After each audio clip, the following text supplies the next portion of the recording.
Magandang araw sa atin lahat mga kababayan, saan mampanig kayo ng daigdig. Naroon dito na naman tayo sa another episode ng ating vlogs. Badong Aratilis po, pag-uusapan natin ngayon, ito po, no? Susuriin po natin tong mga Parmali executive na kasalukuyang nakakulong ng walang kaso at hinahanap po natin yung Commission on Human Rights. Pag-uusapan din natin, pumalag po si Leni Robredo, no, sa self-assessment ni Pangulong Duterte na halos lahat daw ng kanyang naipangako ay natupad naman. Yan po ang pag-uusapan natin, pero bago yan, kung bago ka pa lang dito sa ating channel, mag-subscribe ka na dahil ito lang ang tanging channel na may kinikilingan, may pinapanigan. Una sa balita, uli sa impormasyon, kaya ano pang hinihintay nyo? Pindot na. Okay, pag-usapan na po natin, no? Alam po ninyo, kahit hindi po natin si kilala, no, yung mga Parmali, alam naman po natin na ito politically motivated po to. Simple lang po, paulit-ulit sila. Basahin lang po natin yung nare-request na, no. Ito po kakaiba, ngayon ko lang po to nakita, no, mula po sa kanilang pananalita na siguro. Ito po ang sinabi ni Director Lincoln Ong, Director po ng Parmali. Siguro failan na lang po kami ng kaso kasi nagsasaper po talaga kami sa kulungan. Di naman po kami kriminal. Yan po, maramdamin po yan, no? Nagtatagalog po, ibig sabihin. Hindi ko po alam, parang Pilipino yata sila, no? Filipino-Chinese, yung isa naman mga Dargani, Pilipino. Ewan ko kung ano ang lahi nila.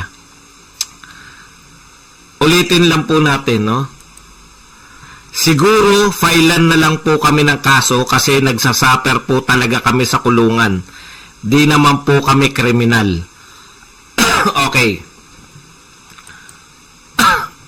Natatandaan ko po, may isang senador. Dalawa, no? Si Hunasan tsaka si Ping Lacson, di po ba? Mga nagtago po yan eh. Hindi na pala senador si Hunasan, di ba? Yung dating senador. Garaf Dasan, thank you very much sa 50 pesos. Nagtago po yan sa batas. Yan nga si Hunasan, napilay pa dahil parang tumalon yan nung mahuhuli siya, di po ba? Mga ano po sila, wanted po sila sa batas. Kaya po sila pinaghagilap noon ng otoridad. Tapos sa parang si Ping Lacson hindi ko alam kung sumuko nung bago na yung administrasyon o nakalimutan ko na. Basta may panyanyari po na ganyan, no? Ito po, baliktad po dito no? Yung pangkaraniwang kriminal po, hinahagilap ng mga otoridad. Di ba? Nahagilap ng mga pulis, o kung sino pa man ang pwedeng humagilap. Para, pag nahuli, yung isang kriminal, makakasuhan po siya. Di ba? Dahil nagtatago, at large, kinakailangan hulihin. Wanted pa nga eh. No? Huhulihin para kasuhan. Yun po yung usual na ginagawa sa isang ng mga kapulisan. Okay. Ito po, parang kakaiba, no? Kakaiba po itong mga nangyari sa Parmali executive. Sila po inimbitahan, no? Na maging resource person. Nagpa-unlock naman. Alam niyo po yun?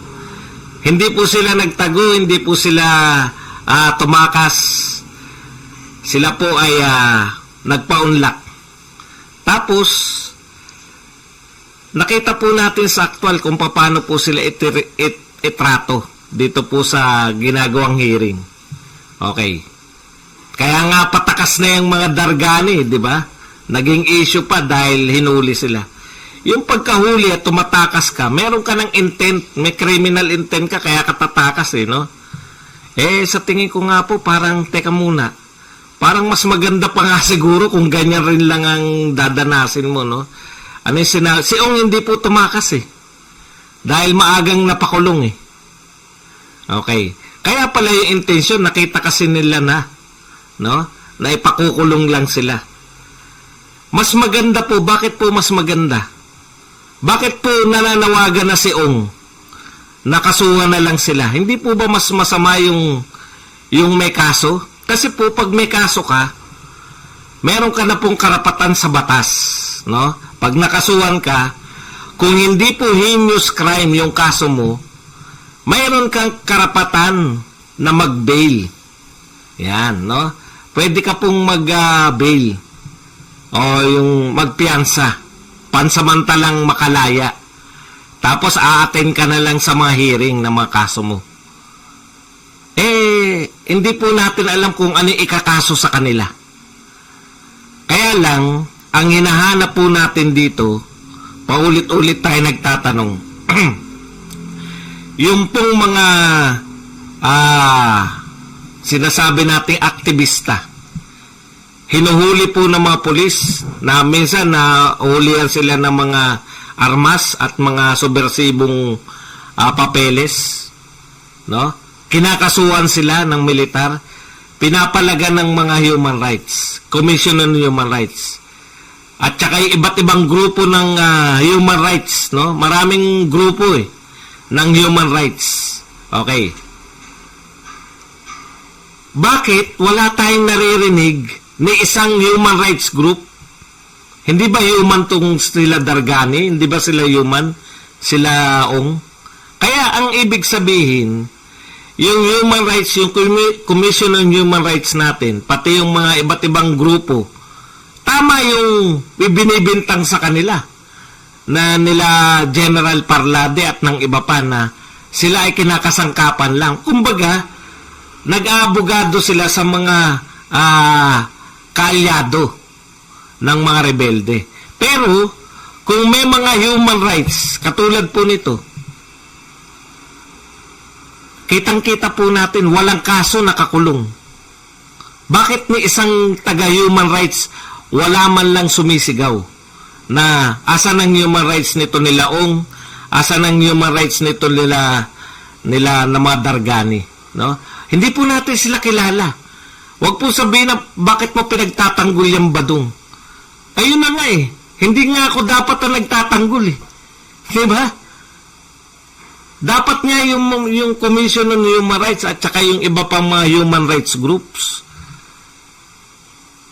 pag kinakasuhan yung mga kaalyado nila, nag-iingay sila. Eto, ibig sabihin, yung human rights nila, meron mga para lang sa mga kasapi ng kanilang mga, yun ba?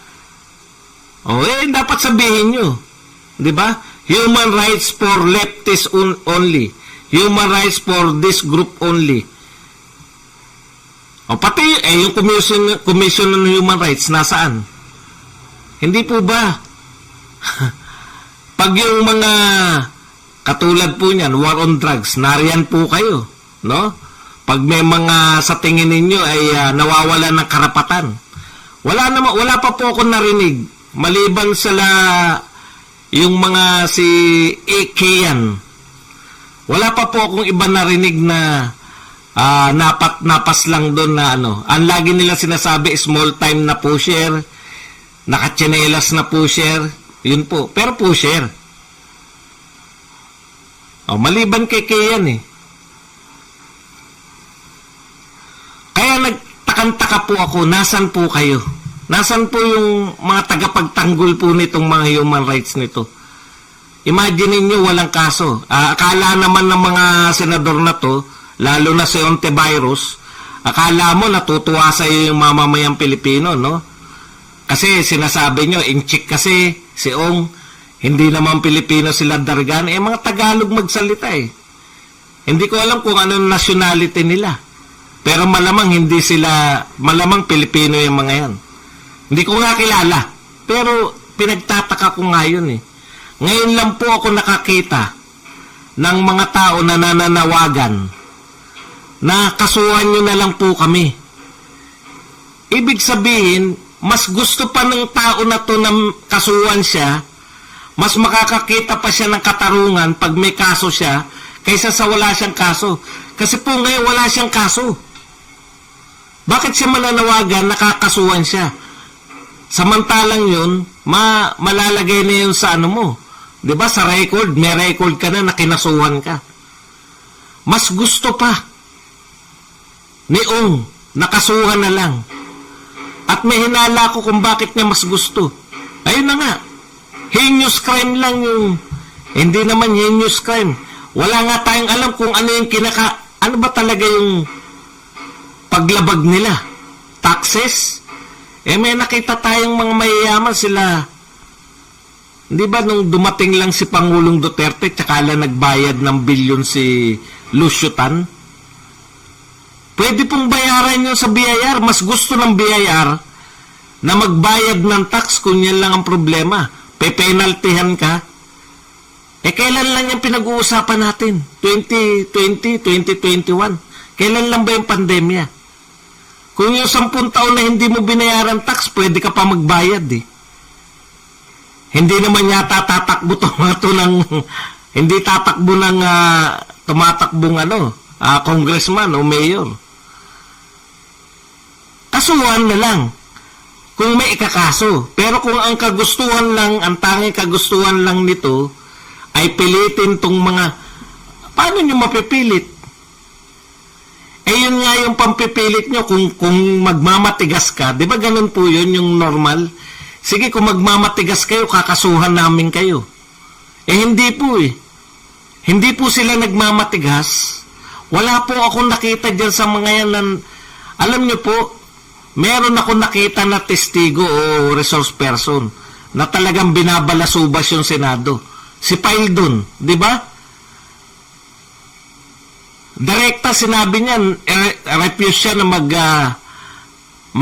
sumagot pag kay Trillanes. Naalala ko yun eh. Kinontempt nila, kinulong nila sa Senado. Etong ang babait sumagot. Ang babait po nila sumagot eh.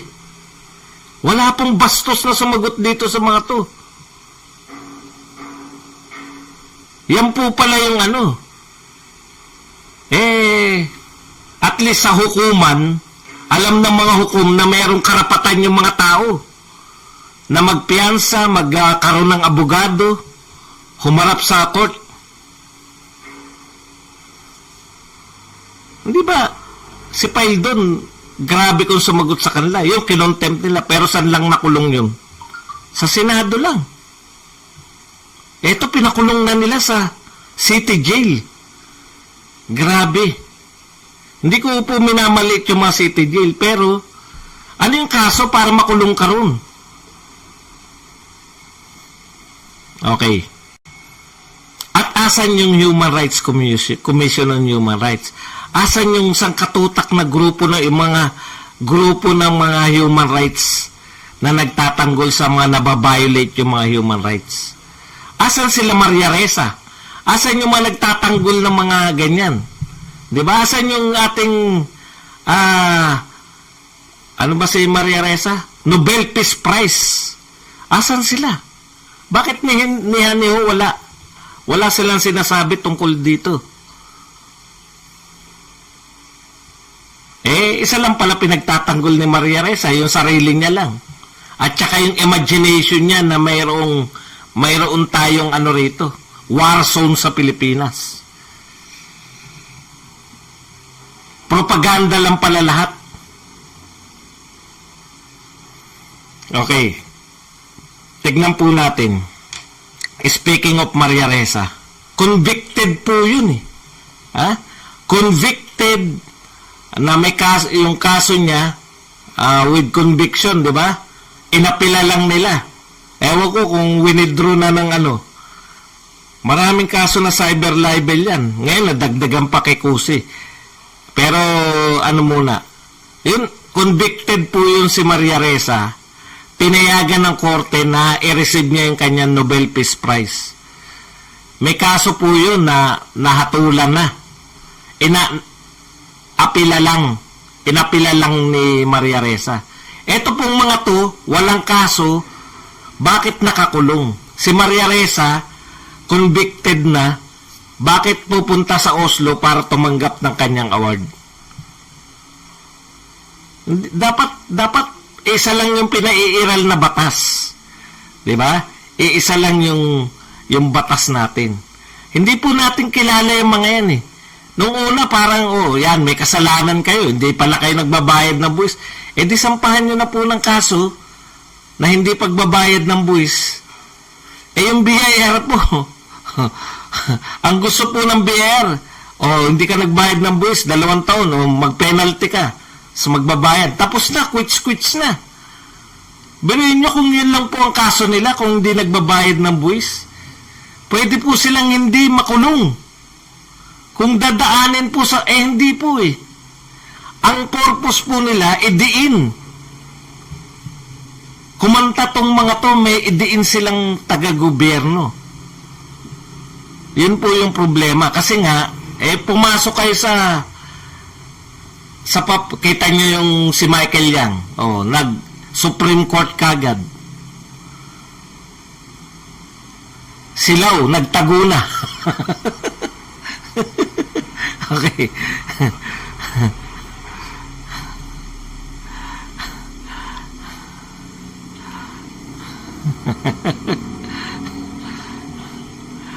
Punta naman tayo rito sa ating mahal na Vice President. Kamakailan po nagsabi si Pangulong Duterte, at ito po pinaniniwalaan ng tao, wala pong pumalag, no? Ano po ba yung sinabi ni Pangulong Duterte? Ito muna. Alam po ninyo, hindi po ito binabalita madalas eh. Ito po, tayo na po magbalita. Best Islands in Asia 2021, Top Islands Reader's Choice Awards. Marami pong isla sa Asia. Pinakamalaking kontinente po yung Asia. Ang number 1 po, Siargao. Number 2, Raja Ampat. Hindi ko alam kung saan itong Indonesia. Number 3, Palawan. Kita nyo? Sa top 10, 3 po ang atin. Number 4, Bali. Number 5, Sri Lanka. Number 6, Langkawi. Number 7, Koh Samui. Hindi ko alam kung saan yan. At number 8, Boracay. Imaginein po ninyo. 3 po sa top 10 na isla, pinakamagandang isla sa Asia, ay nasa Pilipinas. Sana yan po yung binabalita ng mga media, no? Hindi yung panay kung saan tayo kulelat, yun yung binabalita nila. Okay. Ito po. Sabi ni Pangulong Duterte, parang nagpapaalam na siya, di ba? Ang sabi po ni Pangulong Duterte, matatapos na yung termino niya. Teka, hinahanap ko lang.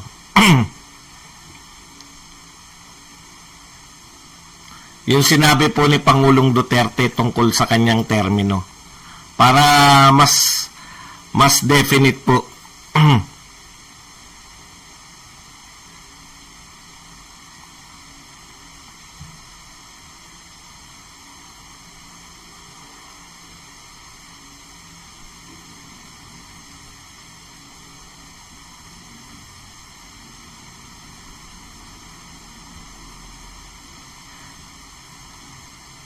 Wala, hindi ko makita. Okay. Basta alam na natin lahat, di ba, sinabi ni Pangulong Duterte na matatapos na ang termino niya at halos lahat ng kanyang naipangako ay natupad niya. Di ba? Yung campaign promises ni Pangulong Duterte, yung self-assessment niya, tama rin naman, no? Yung impact po, maaaring hindi po 100%. Pero malaki po, alimbawa po, particular na natin, yung campaign promise po niya na sa drugs at sa criminality. Akalain nyo po yun, mahigit pong kalahati, mahigit po sa kalahati yung nabawas ng criminality. Dahil po, may ugnayan po yung war on drugs niya sa criminality. Karamihan po kasi, ang nagpaparami po ng krimen, yung mga petty crimes, yung mga hold up, di ba? Yung sinasabi nilang formula noon na kaya maraming mga hold upper, kaya maraming nakawan dahil sa kahirapan, napatunayan po ni Pangulong Duterte na hindi po totoo yun eh.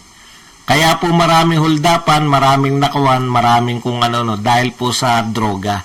napipilitan po yung mga gumawa na ng krimen. Kasi wala na eh. Wala na sila may pantustos eh. Nung nag-conduct ng war on drugs, pati po yung kriminalidad nabawasan. Okay, yung self-assessment ni Pangulong pati yung yung mga napakarami po nagawa ng build, no? At marami pa pong nabinbin eh. Kaya po, wala po tayong tiwala pag sila Lenny o sila, yung lalo na yung mga maiingay, no? Wala po tayong tiwala na itutuloy nila yung build. Iiwan po nila yan na nakatiwangwang. Sasabihin lang nila, mas kailangan ng tao yung panlugaw. Mas kailangan ng tao yung yung mga ayuda kaysa ituloy yan. Mga lang naman. Ang tingin kasi nila diyan sa mga build pag-aaksaya eh. Yan po yung problema ng mga iba, no? Kaya mahirap po na hindi yung sinusuportahan ni Pangulong Duterte yung ating iboboto. Okay. Balik tayo rito. Ano po sinabi ni Madam Lenny? Lahat naman to, kada may sasabihin si Pangulong Duterte, automatic nakakontra eh. Okay. Eto sabi niya, taong bayan yung magja-judge kung na-accomplish namin yung aming mga commitment o hindi. Hindi lang si President Duterte, lahat kaming mga public official, parati naman kaming nagre-report ng accomplishment namin. O, teka lang putulin muna natin. Hindi lang daw si President Duterte, lahat daw ng public official lagi raw nagre-report ng accomplishment. Yun po yung pagkakaiba eh. 'Di ba? Si Pangulong Duterte po, Madam Lenny, nagre-report ng accomplishment. Nakikita namin yung accomplishment. Naroon siya. Doon sa accomplishment, ribbon cutting ng mga airport, ribbon cutting ng mga seaport, ribbon cutting ng mga highways na malalaki. Naroon po si Pangulong Duterte. Meron pong report ng accomplishment. Hindi lang po report ng accomplishment. No? Kayo po, Madam Lenny, panay report. No? Maliitan po yung mga report ninyo eh. Alam niyo yung pagkakaiba? Nung tunay na accomplishment tsaka maliitang accomplishment. Hindi niyo po kaya yung malawakan eh. Katulad po niyan, sa pangako pa lang, hindi niyo maunawaan yung build program.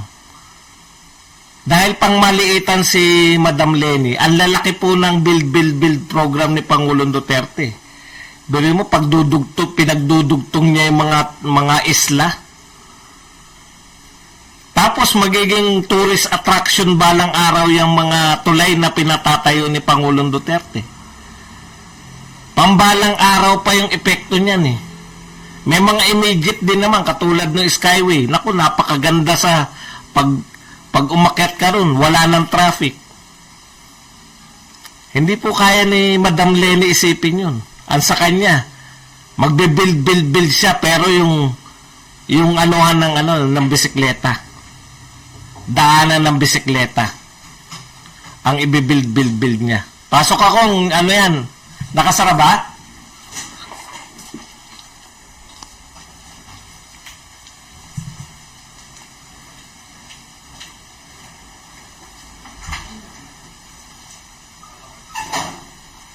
Ito yung kapasok mo na yan, tapos i-lock mo na. Naka-live ako.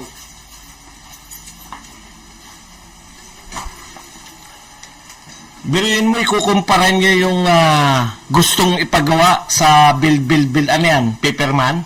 Oo. Kanina yan? Sa inyo, personal clearance form. Clearance na? Sige. Kailangan mo palang madala rin. Lunes. Sa Lunes? Sige. Kasabay naman ninyo, sir, Resignation? Sir. Sige. Okay. Balik tayo rito sa sinusuri natin itong sinasabi. Hindi lang si President Duterte, lahat kaming mga public official, parati naman kaming magre-report ng accomplishment namin. Ang pagkakaiba po kay Pangulong Duterte, hindi lang po report, nakikita po namin yung accomplishment. No? Totoo. Sa inyo, meron lang kayo report eh. Wala talagang accomplishment eh. Pero ultimately, eto maganda ang sinabi niya. At naniniwala ako rito.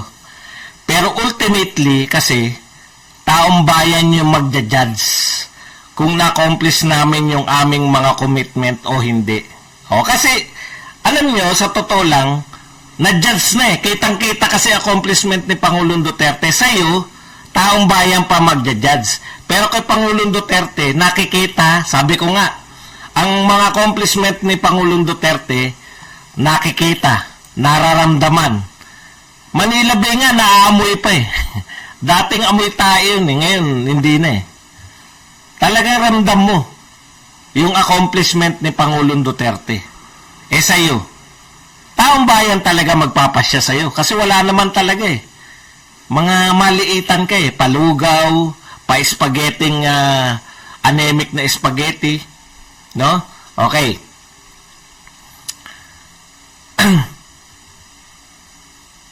Saan niya ngayon makikita? Saan ngayon maghuhusga? Hinahamon niya kasi, no? Taong bayan ang magja-judge. Okay, tama yun. At paano kayo i-judge ng taong bayan? Ito po, election. At tinitiyak ko sa iyo na si Pangulong Duterte ipapanalo ng taong bayan at ikaw matatalo ka sa taong bayan. Yun po yung ultimate judge. Tama ka ron. Sa lahat ng sinabi mo, yun ang pinakatama. Na ang ultimate judge ninyo ni Pangulong Duterte. Parang, alam mo ang problema sa iyo, Lenny? Naniniwala na kayo sa sarili nyong, sa sarili nyong propaganda na si Pangulong Duterte wala nagawa. Imulat niyo yung mga mata nyo. Miski ron sa lugar mo, nakapagpatayo si Pangulong Duterte ron ng international airport. Yun po ang accomplishment. Ikaw, ano ka? Lugaw at spaghetti. Anemic. Kaya ultimate po, tama ka ron. Ang ultimate niyan, ikaw, i-judge ka. Sana tumulad ka kay Isko, no? Na pagkatapos nito, para mabawasan na yung mga drama sa politika, magretiro na rin kayo. Okay. Meron pa siyang puna rito. Marami raw kasi yung lahat na raw ng mga Pilipino ngayon, lahat daw ng mga kandidato ngayon ay nagsasalita tungkol sa West Philippine Sea. Siyempre si Leni Robredo, gusto niya kasi yung katangi-tangi siya. Ito po ang sinabi niya. Kailangan yung mga botante mas maging discerning. Gaano ba ka-consistent yung kandidatong ito as far as his or her stand on West Philippine Sea is concerned. Kasi baka naman bumoboses lang dahil kandidato na. Tama yun, maraming ganon, di ba?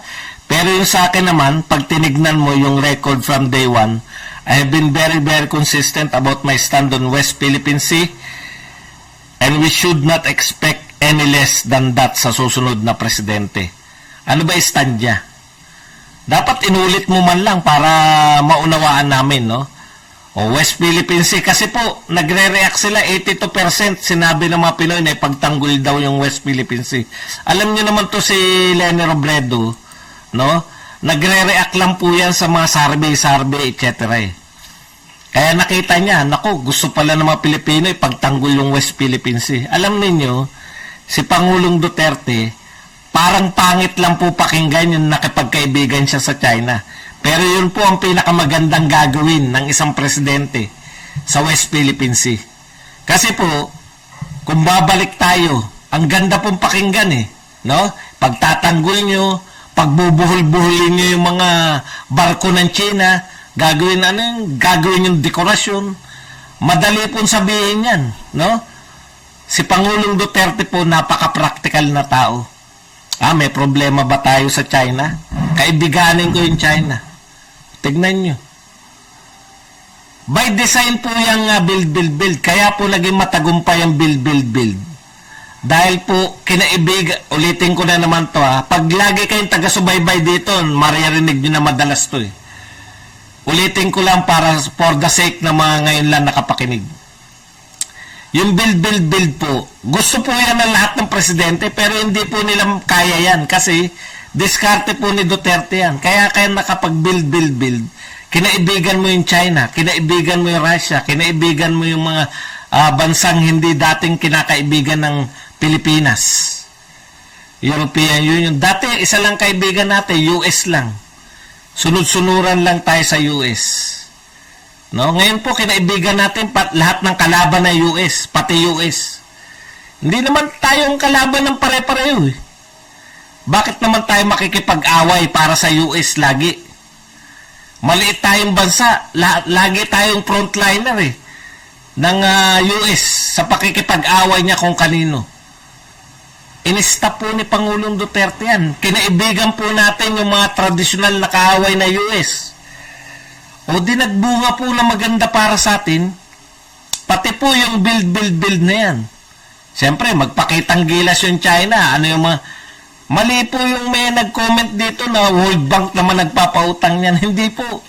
Hindi po kaya ng World Bank yung dami ng ating build. Kanya-kanyang bansa po yan. Meron Japan, may China, may iba pang bansa. European Union, meron pa yata sa Australia.